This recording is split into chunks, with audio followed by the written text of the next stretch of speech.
안녕하세요. 홍콩온놀 구독자 여러분, 그리고 새로 오신 분들 환영합니다. 자, 지금 4시 2분입니다. 정말 이번에는 그동안 해이해졌던 정말 짬 독서를 할 수 있게 되었습니다.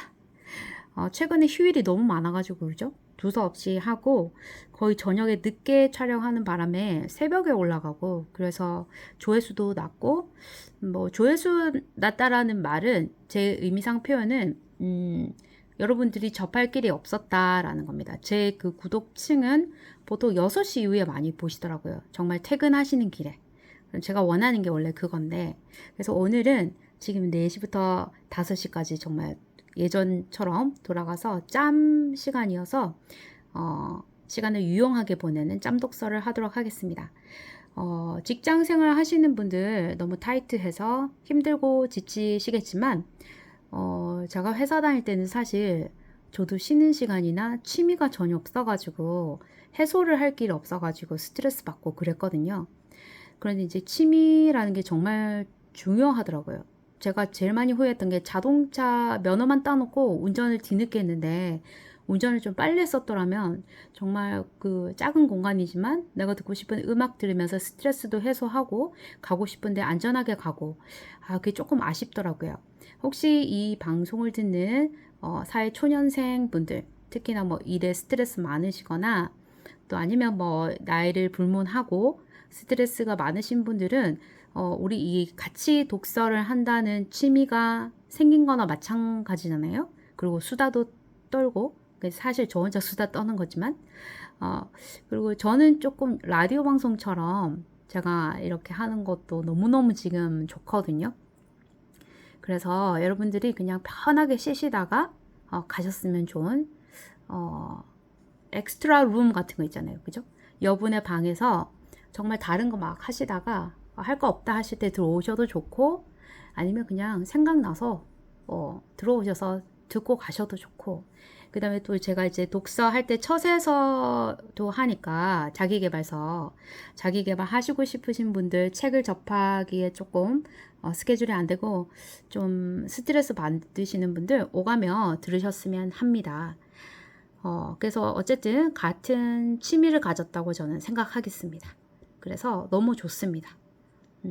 자, 그러면 오늘 슈퍼노멀 주원규 PD의 2부 평범의 극단으로 향하는 슈퍼노멀 프로세스에서 페이지 86 성공의 열쇠는 돌연변이를 이해하는 데서부터 시작된다. 독서 시작하도록 하겠습니다. 3가지 조건을 모두 만족해야 우리 같은 노멀이 따라 할 만한 돌연변이라 할 수 있다. 먼저 나와 비슷한 조건의 성과여야 한다. 그렇죠. 근데 이게 조금 쉽지는 않죠. 그 주피디님을 따라가기에는 쉽지는 않습니다.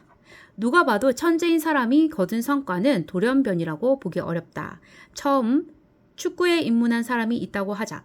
그가 축구 천재 호나우지유가 주로 구사했던 플립플랩만 할 수 있게 된다면 과연 축구를 잘하게 될까? 이미 그 분야에서는 누구도 따라오지 못할 만큼의 실력과 인지도를 갖춘 사람의 성과는 이미 기준점이 평균적으로 높다. 우리가 찾던 돌연변이가 아닌 것이다.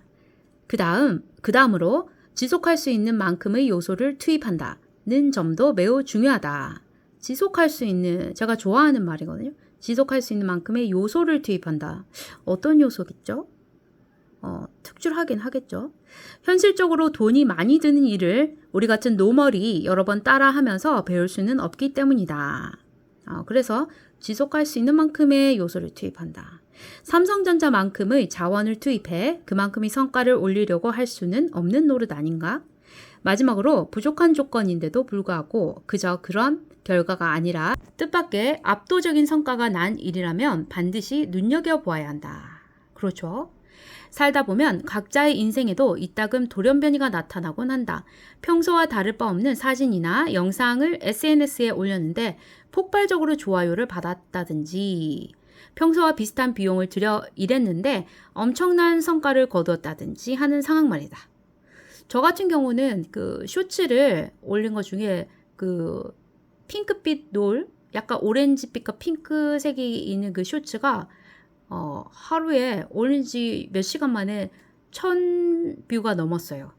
뭐 물론 어떤 그 유명한 인플루언서가 아니어도 쇼츠를 잘 만드시는 분들은 뭐 하룻밤 사이에 10,000회 이상도 뭐 조회가 되겠지만 어쨌든 저한테는 하루 만에 몇 시간 만에 1,000명이 넘게 조회했다는 거는 1,000번의 조회수가 넘는다는 거는 엄청난 성과였거든요. 그래서 와 이렇게 했던 기억이 납니다. 혹시 당신의 삶에서 갑자기 달성한 훌륭한 성과를 보며 이번에는 운이 좋았을 뿐이야. 이 성공이 얼마나 오래 가겠어? 하며 불안해하지 않았는가? 성공을 지속하기 위해 프로세스를 정리해보는 단계로 나아가지 못하고 단 한 번의 행운으로 끝나버리는 경우는 참으로 안타깝다. 그래서 사실 이 주원규 PD님이 계속 하는 말이 그 분석을 하고 그 케이스를 낱낱이 파고 헤쳐서 왜 이거는 뭐 대박이 나는지 알아야 한다. 그리고 그런 요소들을 끌어당겨서 또 새로운 그 돌연변이를 능가할 수 있는 것을 만들어야 된다. 그런 얘기죠. 근데 그걸 하고 안 하고의 차이인데 저는 솔직히 좀 핑계를 대면서 하고 있지 않습니다만 어제부로 좀 와닿아서 어쨌든 시간이 조금 여유로울 때 파고 들어보려고 하는데 좋은 아이템이 나와야 하는데 걱정입니다. 그런데 이보다 더 빈번하게 맞닥뜨리는 상황이 있다. 나와 비슷했던 사람이 어느 순간 눈부시게 성장하는 모습을 목격하는 것이다. 당신과 비슷한 수준의 누군가가 갑자기 치고 나가는 모습을 발견했을 때 당신은 어떻게 했는가? 그 사람은 했지만 나는 절대 못 해낼 거야. 하는 생각에 좌절하지는 않았는가? 아니면 타인의 성공을 부정하고자 하는 마음이 슬며시 고개를 들었을지도 모르겠다. 사촌이 땅을 사면 배가 아프다라는 속담이 있듯이 질투나 시기하는 마음이 치밀어 오르는 것도 어찌 보면 인지상정이다. 그러나 더 큰 성장을 위해서는 타인의 성공 방식을 배우려는 마음가짐이 있어야 한다. 그렇죠. 저도 그 인생을 왜 사냐고 물으면 배우는 재미로 산다고 얘기를 하고 싶거든요. 근데 이 주피님이 계속 유튜브 관심 있는 사람은 무조건 시키는 대로 하라고 막 그러시잖아요. 근데 그러고 싶은데 이게 마음과 같지 않을 때가 있더라고요. 그래서 살아온 그 배경이나 심리적인 부담감 이런 것 때문에 그게 말처럼 쉽지 않더라고요. 근데 어쨌거나 중요한 거는 배우려는 마음가짐, 타인의 성공 방식을 배우려는 마음가짐이 있어야 한다. 이게 정말 중요한 것 같습니다.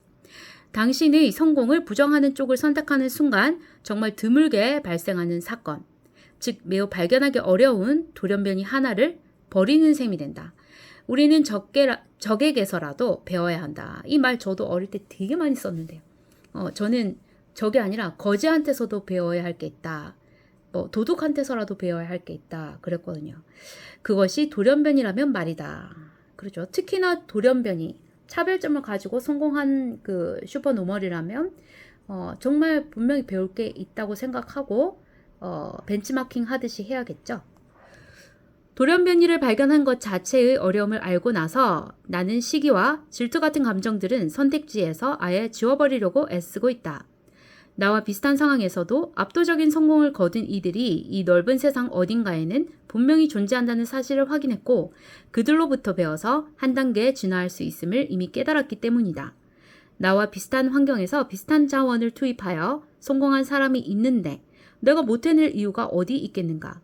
똑같은 상황에 처해도 어떤 이들은 그들이라서 해낸 것이고 나는 해낼 수 없다며 두 손을 들고 어떤 이들은 그들이 해냈다면 나도 해낼 수 있다며 포기를 거부한다. 물론 후자가 성공할 가능성이 더욱 높다. 신사임당 채널에서 수많은 부자를 인터뷰하며 알게 된 부인할 수 없는 사실이기도 하다. 내가 렌털 스튜디오를 할 때의 일이다. 렌털 스튜디오 1호점이 위치한 마포구에 수많은 스튜디오 업체가 들어서기 시작했다. 그때 나는 이 경쟁 업체들을 간절히 포기하게 만들고 싶었다.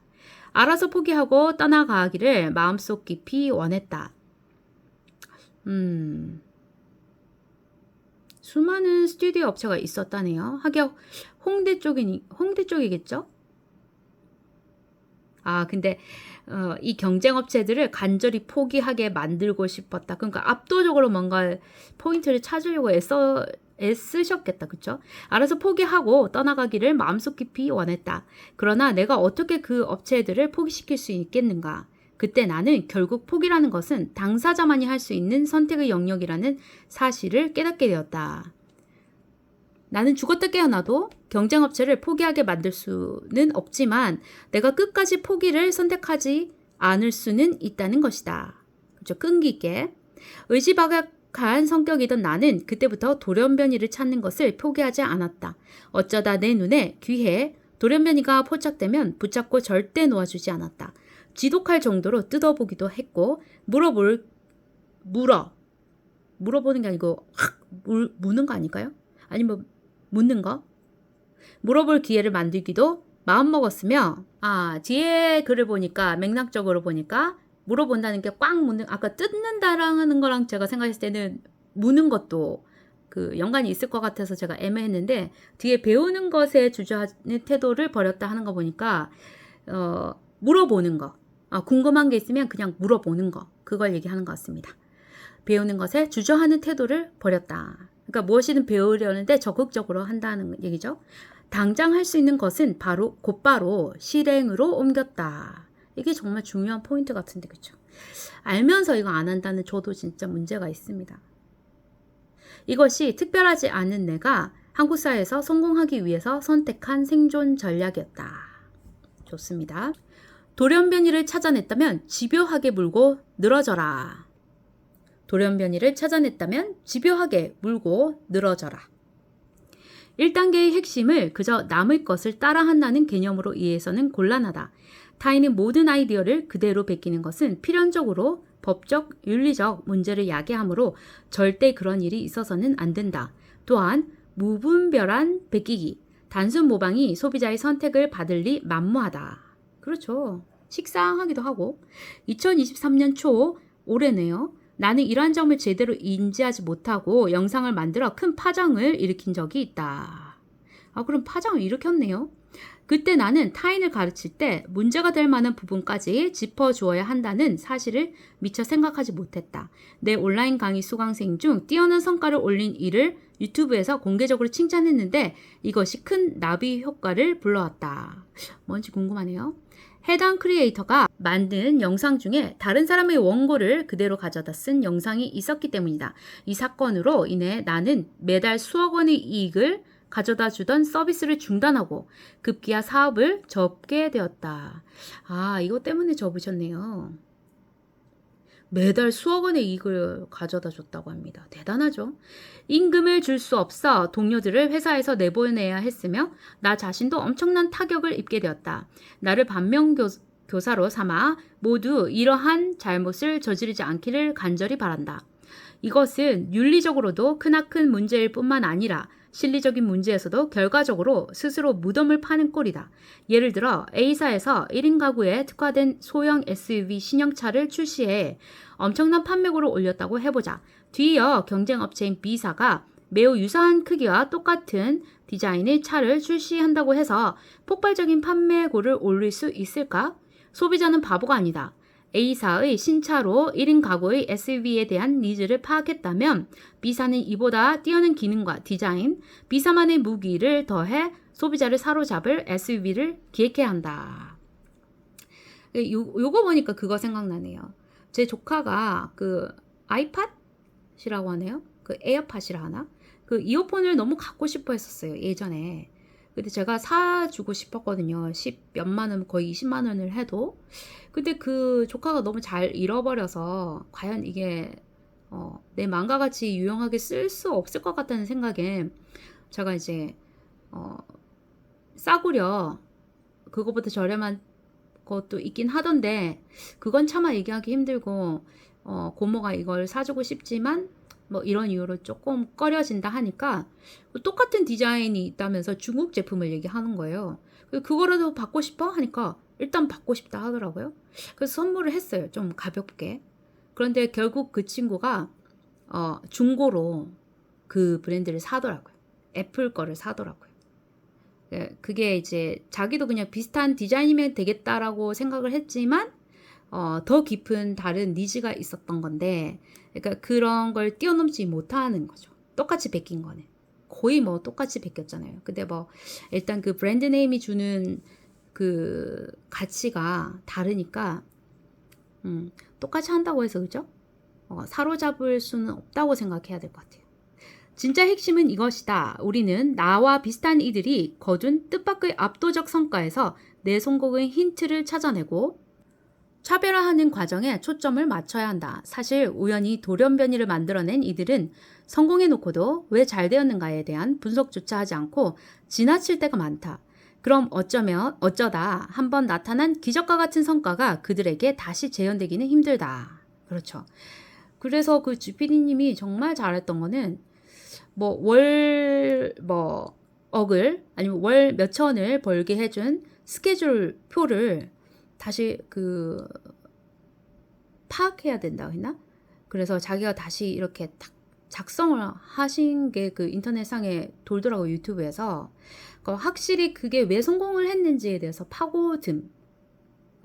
그게 그분의 돌연변이를 능가하는 어떤 성공하는 데 태도, 차별점이었던 것 같아요. 그게 생각보다 쉽지 않잖아요. 그죠?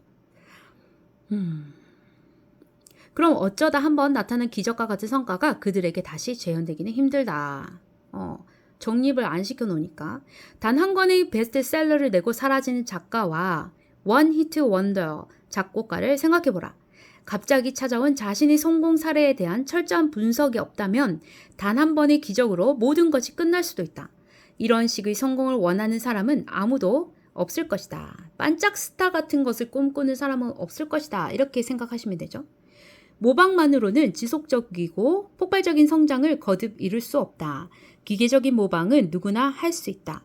이 세상에는 눈치가 빠르고 실행력이 좋은 사람들이 매우 많으니까. 하나의 돌연변이가 나타나면 곧 모방하려는 시도들이 여기저기서 나타나기 마련이다.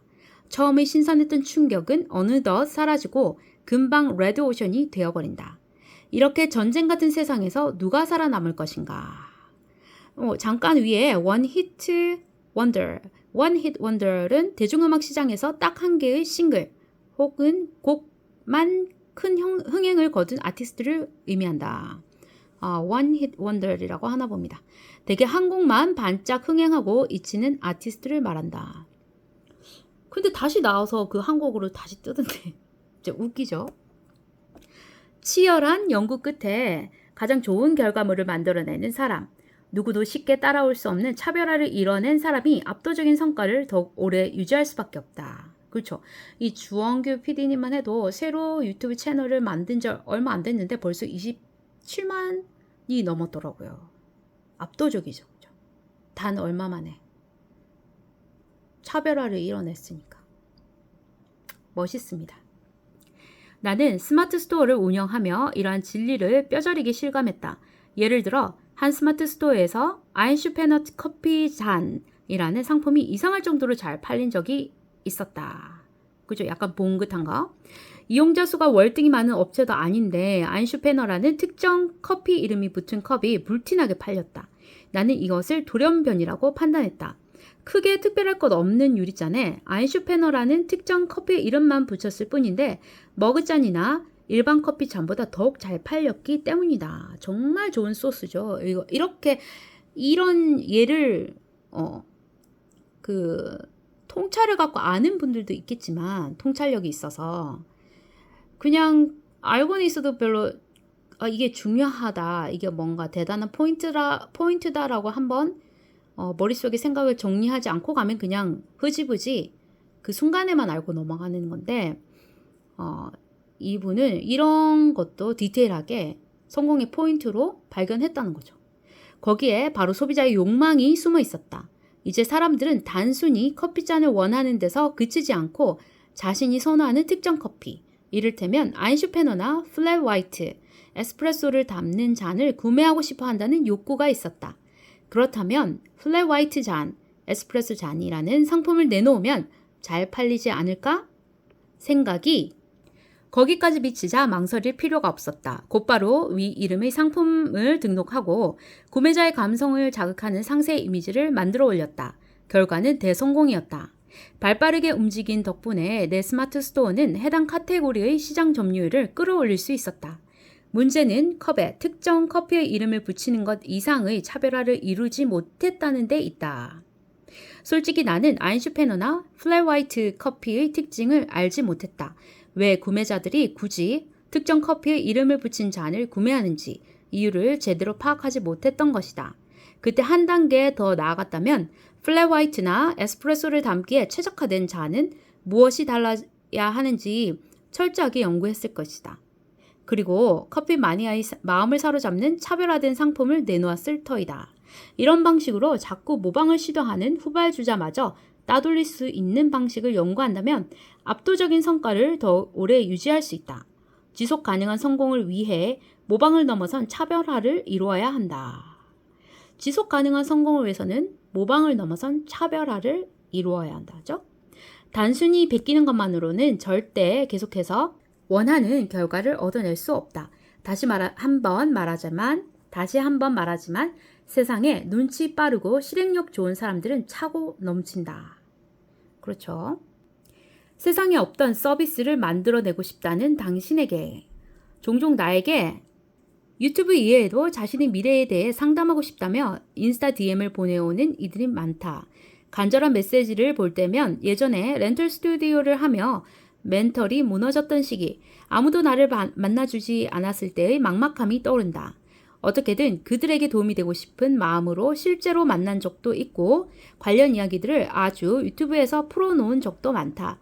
그런데 특히 사업을 준비하는 이들 중에서 이렇게 물어오는 이들이 있다. 저는 정말 아무도 상상하지 못한 서비스를 오픈할 생각입니다. 획기적인 아이템인데 잘 될까요? PD님 보시기에 가능성이 있어 보이나요? 사실 나는 엄청나게 유능한 경영자나 사업가도 아니고 점쟁이도 아니기 때문에 이러한 질문에 정확히 답하기가 힘들다. 그래서 사업이 성공할지를 예측해주는 대신 나는 이렇게 답하곤 한다.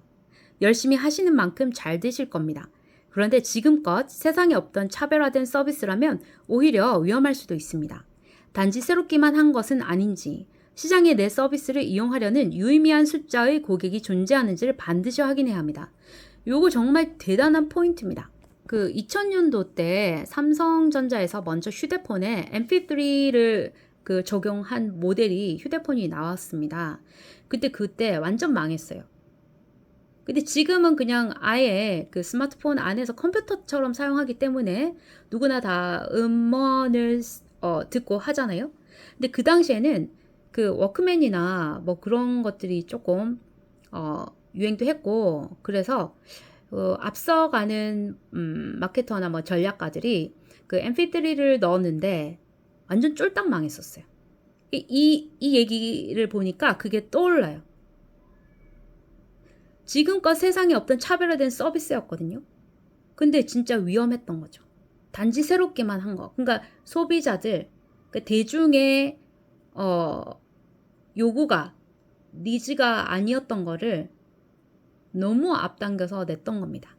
그래서 시장에 내 서비스를 이용하려는 유의미한 숫자의 고객이 존재하는지를 반드시 확인해야 한다. 이게 대기업인 삼성도 그때 관가했던 부분이죠.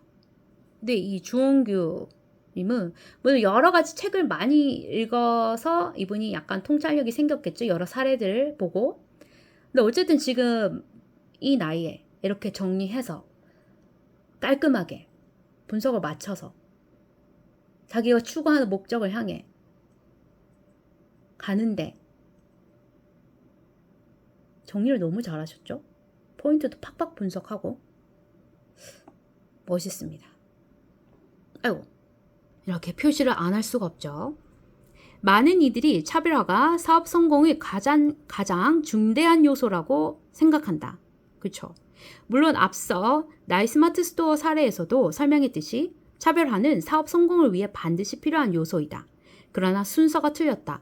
우리 같은 평범한 노멀에게는 모방이 먼저이고 차별화는 그 다음이다. 그렇죠? 우리는 호수같이 넓은 시장에 진입하려는 생산자다. 물고기라는 고객을 많이 확보해야 사업에 성공할 수 있다. 이때 물고기에게 어떤 먹이를 뿌릴 것인가? 세상에 없던 나만의 미끼를 끼우는 전략이 유효할 확률이 높을까? 나라면 모험을 하는 대신 바로 옆에 낚시꾼이 어떤 미끼를 사용하는지를 물어볼 것 같다. 옥수수인지 떡밥인지 새우인지. 그렇죠. 그게 샤오미였거였나? 그 에어팟 똑같이 생긴 게. 어쨌거나 그게 만약에 샤오미였다 하면 샤오미를 뭐 중국 사람들은 많이 알겠지만 우리는 그렇게 또 모르는 사람은 많이 몰랐거든요. 근데 어쨌거나 애플의 인기 있는 모델을 거의 모방을 했죠. 그죠? 거기는 거의 100% 모방한 것 같은데. 그러니까 그렇게 해서 알려졌잖아요. 그죠? 그래서 세상에 없던 나만의 미끼를 끼우는 전략이 유효할 확률이 높지 않기 때문에 모험을 하는 대신 바로 옆에 베테랑 낚시꾼이 어떤 미끼를 사용하는지 물어볼 것 같다. 관찰할 것 같다. 지켜볼 것 같다. 이런 거죠. 옥수수인지 떡밥인지 새우인지. 이 호수의 물고기들이 어떤 먹이를 선호하는지 알아야 나도 생산자로서 경쟁력을 가질 수 있다. 그러니까 사람들이 너무나 애플을 좋아하고 에어팟을 갖고 싶어하고 스타일리시하고 저는 개인적으로 뭐 그 디자인이 그렇게 마음에 콩나물같이 생겨서 별로 좋아하지는 않는데 저는 비에노의 유선 그 스틸과 블랙으로 된 거를 더 좋아하거든요. 그래서 그거를 하나 샀다가 자다가 듣다가 그 선에 문제가 생겼는지 고장이 났더라고요. 그래서 또 구입을 하고 싶었는데 한국의 매장에서 그걸 팔지 않아서 제 친구가 쿠팡 미국에 있거든요. 그 친구가 미국으로 가면서 가족을 다 데리고 갔거든요. 그 전이었나? 하여튼 그 미국에 갔을 때 좀 사다 달라 해서 그 비에노 이어폰을 한 번 더 똑같은 걸 썼는데 결국 그것도 망가져가지고 유선이 약간 그게 문제는 있는데 그래도 디자인이 저한테는 너무너무 좋았고 들을 때도 편했거든요. 무선을 잃어버릴 것 같은 불안감도 있고 그리고 더 세련됐고 값어치를 하니까 어쨌든 그렇습니다. 이 호수의 물고기들이 어떤 먹이를 선호하는지 알아야 나도 생산자로서 경쟁력을 가질 수 있다. 이것도 중요한 거죠. 그죠? 그런 다음 나는 어떻게 물고기를 이쪽으로 오게 할 것인지 차별화에 대해 치열하게 고민할 것이다. 이렇게 하는 이유는 물고기 입장에서 난생 처음 만난 먹이를 쉽사리 물지 않을 가능성이 크기 때문이다. 새로운 것들은 불필요하거나 위험하거나 불편하게 느껴진다. 즉 고객의 입장에서는 선택하는 데 드는 전환 비용이 크다. 우리는 생산자가 아닌 소비자의 입장에서 차별화를 고려할 필요가 있다. 질문을 하나 던지겠다. 당신이 고객이라면 어떤 서비스를 선택할 것인가? 1번. 카이스트 출신 IT 인재들이 모여서 만든 엄청난 기능을 가진 메신저. 2번. 카카오톡.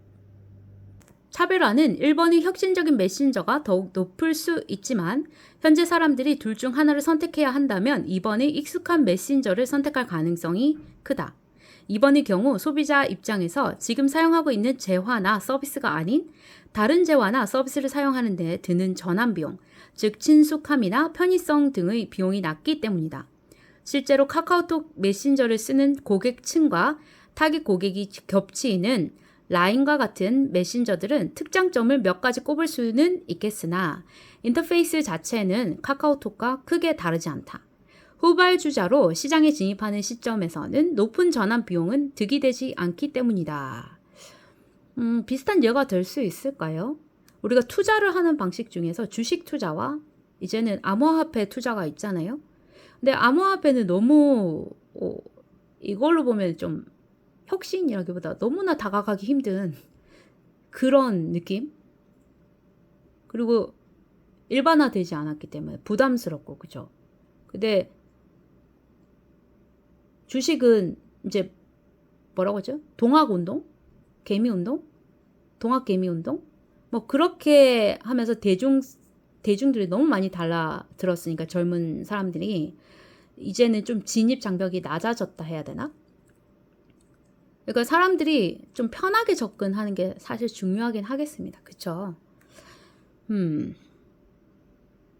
그럼 우리나라에서 메신저 강자인 카카오톡은 어떻게 해야 할까?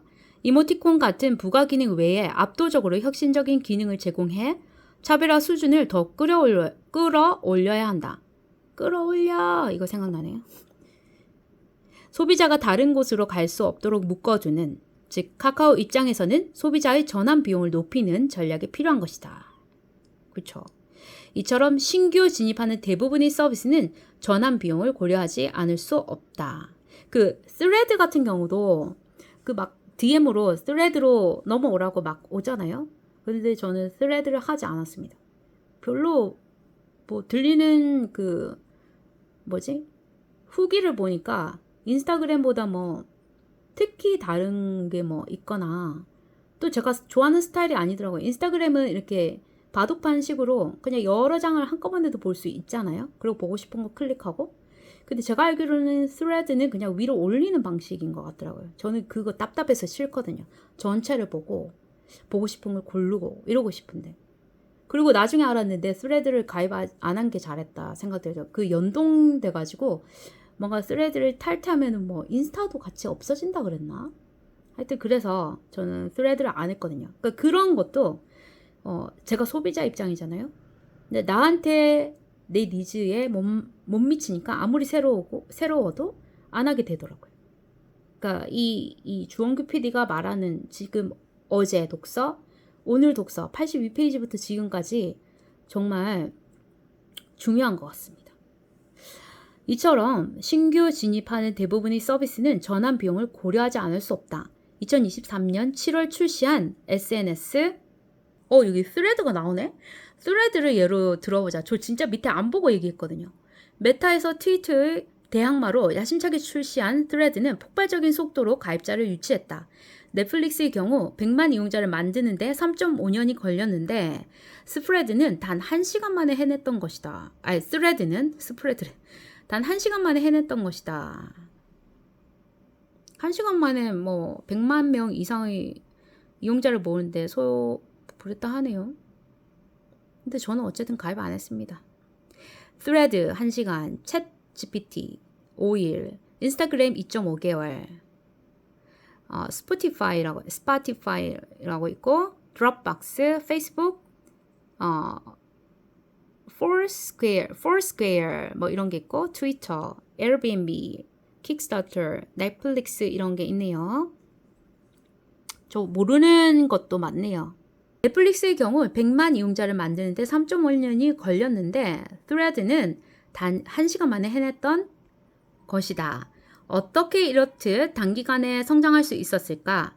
새로운 SNS이지만 인스타그램 이용자가 유입될 수 있도록 전환 비용을 대폭 낮췄기 때문에 가능했다. 먼저 스레드는 인스타그램과 거의 같은 인터페이스를 갖추었다. 그리고 유저들의 인적 네트워크 관계인 팔로잉을 그대로 연동하여 가져올 수 있도록 했다. 저는 이것도 싫었어요. 저 새롭게 뭔가를 네트워크를 만들고 싶지 그대로 갈 것 같으면 저는 참 싫었는데 다른 사람들이 이렇게 그러니까 엄청난 사람들이 가입을 했다는 거는 뭐 그들은 개의치 않는다는 거잖아요. 저는 싫습니다. 이로 인해 20억 명의 인스타그램 이용자 중 일부가 자연스럽게 스레드로 유입됐다. 반면 넷플릭스는 기존 비디오 서비스와 차별화된 서비스였다. 넷플릭스는 대단한데 저는 넷플릭스 가입 안 했습니다. 영화에 빠질까 봐서. 드라마도 빠지고 맨날 그것만 쳐다볼 것 같아서. 기존 비디오 체인을 붕괴시키면서 시장을 확장했기 때문에 상대적으로 더 오랜 시간이 걸렸다. 1등 자리에 있는 챔피언과 도전자의 전략은 다르다. 당신은 지금 챔피언인가? 아니면 이제 갓 시장에 진입하는 도전자인가? 저는 이제 갓 시장에 진입하느냐 아닌 거 하려는 도전자이죠. 도전자라면 먼저 전환 비용을 낮추어 큰 시장에 스며들어라. 그죠? 저의 단점이 또 적나라하게 여기 나오네. 그 다음 차별화 전략을 고민해야 한다. 이것이 바로 노멀의 전략이다.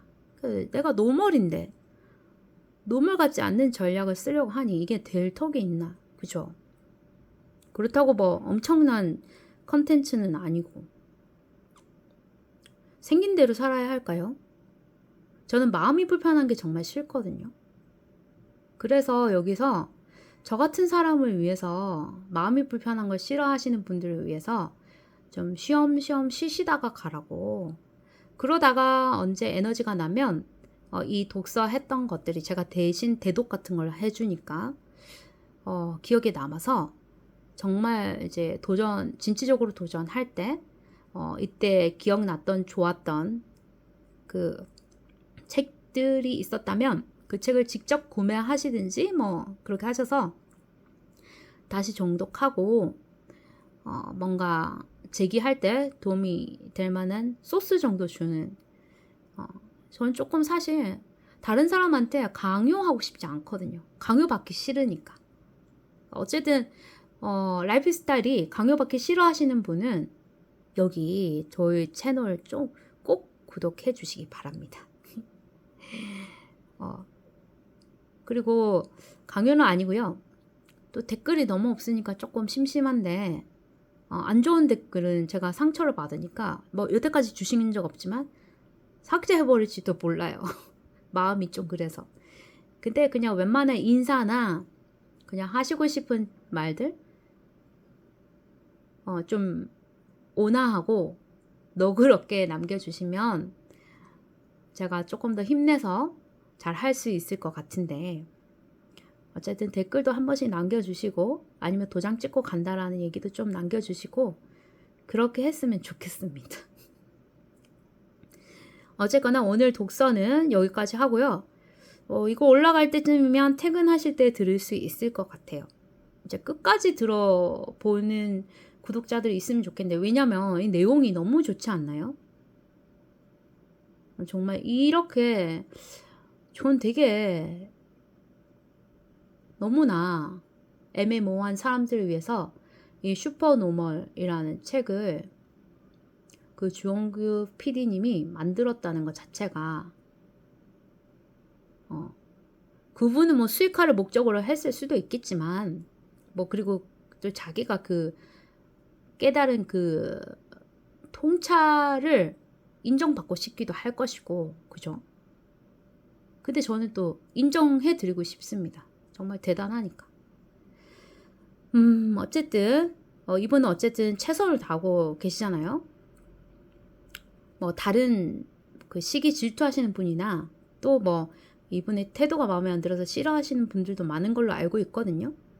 근데 하지만 그거가 더 크냐 아니면은 그럼에도 불구하고 다른 더 장점이 좋은 점이 많으니까 꼭 이 어떤 미래를 아니면 현재를 조금 더 잘 살고 싶어 하시는 분들 특히 경제적으로 그런 분들 그리고 기술이 없으신 분들은 유튜버 한번 도전해 보시고 기술이 있으신 분들은 그냥 죽을 때까지 기술을 갖고 먹고 사는 게 저는 낫다고 생각합니다. 그래서 그 노하우로 나중에 나이가 들어서 유튜버를 해도 되잖아요. 정보 같은 거 공개로. 근데 어쨌거나 많은 혹시라도 심리적으로 저처럼 부담을 갖고 계시는 분들이 그냥 느긋하게 오셔서 뭐 음악도 듣고 이런 독서도 보고 듣다가 또 갑자기 좀 불씨가 생기면 또 뭐 여기 구독을 해지만 하시지 마시고 그죠? 열심히 또 다른 데 가서 생활하시다가 치열하게 생활하시다가 들어오셔도 되니까 그렇게 하루하루를 활력 있게 기분 좋게 잘 지내셨으면 좋겠습니다. 퇴근하시는 시간 동안 뭐 붐비는 지하철에서 막 부대끼고 짜증도 나고 또 회사 일이 끝나지 않아서 스트레스 받으시는 분 많잖아요. 이제 어떻게 말씀드려야 될지 모르겠지만 일단 회사 밖을 나왔을 때 잠깐 잊고 자신을 위한 시간을 꼭 가지시길 바랍니다. 자기 자신을 위한 시간. 저 여기 이 홍콩오늘 채널은 저 자신을 위한 시간과 공간이고 시간을 투자하고 있는 거거든요. 그러니까 꼭 여러분들도 자신만의 스트레스 해소나 뭐 어떤 즐거움을 위한 공간이 마련되기를 바랍니다. 여기가 그런 곳이면 저는 더 좋고요. 어쨌거나 주변에도 좀 홍보도 해주시고 즐거운 시간 되셨길 바랍니다. 자, 그러면 전 유익했기를 정말 바라면서 다음 영상에서 찾아뵙도록 하겠습니다. 자, 그럼 구독과 좋아요, 알림 설정 꼭꼭 눌러주시고 댓글도 손가락 안 아프시면 댓글도 좀 남겨주시고 그럼 다음 영상에서 뵙겠습니다. 안녕!